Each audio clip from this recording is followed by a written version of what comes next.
ரிஷபராசி அன்பர்களுக்கும் நேயர்களுக்கும் ஆனந்த வணக்கங்கள். பொதுவாக இந்த ரிஷப ராசிக்காரர்கள் இது வரைக்கும் பார்த்தீங்கன்னா 2ஆம் இடத்துல இருந்த குரு பார்த்தீங்கன்னா 5/12/2025 வக்ர பெயர்ச்சி அடைகிறார் கடகத்தில். துலாமில் சுக்கிரன் ஆட்சி பலமாகவும், விருச்சகத்தில் செவ்வாய் ஆட்சியாகவும், சூரியன் புதன் சேர்க்கையும் இருக்குது. கும்பத்தில் ராகுவும், மீனத்தில் சனி பகவான் இருப்பது மிக அற்புதம் தான். இது வரைக்கும் பார்த்திங்கன்னா இந்த ரிஷபராசிக்காரர்களுக்கு இடமாற்றம், பூர்வீக மாற்றம், பணியில் பார்த்திங்கன்னா பணி உயர்வு அல்லது பதவி உயர்வு தந்துவிடும். உங்கள் வேலையில் நீங்கள் கவனமாக இருக்கிறது நல்லதுங்க. தேவையில்லாத விஷயத்தில் தலையிட வேண்டாம்.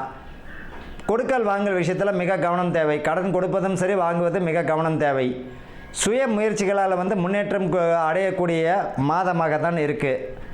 வீடு பார்த்தீங்கன்னா இது வரைக்கும் பார்த்தீங்கன்னா தடை தாமதம் அடைந்தவர்களுக்கு வீடு பாக்கியமோ அல்லது பார்த்தீங்கன்னா போகியமோ லீஸுக்கு நல்ல ஒரு மாற்றங்கள் தந்துவிடும். சுபமான மாற்றம் தான். மாணவர்கள் பார்த்தீங்கன்னா கல்வியில் மிகுந்த கவனமுடன் படித்து முன்னேறக்கூடிய மாதமாக இருக்கும். பெண்களும் சரி, ஆண்களும் சரி, இந்த ரிஷபராசிக்காரர்கள் விட்டு கொடுத்து போகிறது மிக சிறப்பு.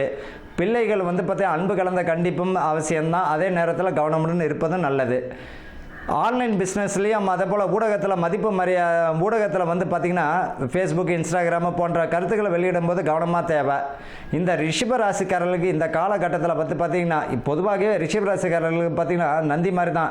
எப்படி சிவனை காலமெல்லாம் சுமக்குதோ அதே போல் ஏதாவது ஒரு சுமை இவர்களுக்கு காலம் முழுக்க இருந்துன்னு தான் இருக்கும். ஆனால் இந்த கார்த்திகை மாதம் மிக அற்புதமான மாதமாக இருக்கும். சுப விரயங்களுக்கு பலனை தந்துவிடும்.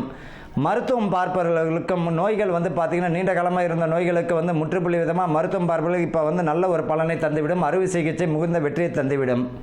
இவர்களை பொறுத்த வரைக்கும் இந்த காலகட்டத்தில் கண் பாதிப்புகள், இந்த 50 வயதுக்கு மேலே கண் பாதிப்புகள் ஏற்படுவதற்கு வாய்ப்புகள் உண்டு. கண் பாதிப்புகளை கொஞ்சம் கவனமுடன் பார்த்துக்கணும்.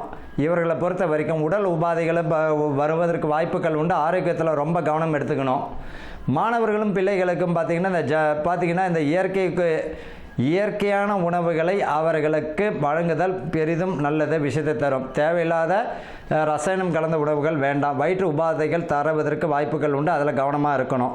இந்த காலகட்டத்தில் பார்த்திங்கன்னா ரிஷப ராசிக்காரர்களுக்கு இந்த மாதம் மிக அற்புதமான மாதம். முயற்சியினால் உழைக்கக்கூடிய மாதமாக இருக்கும். வாழ்த்துக்கள். வாழ்க வளமுடன்.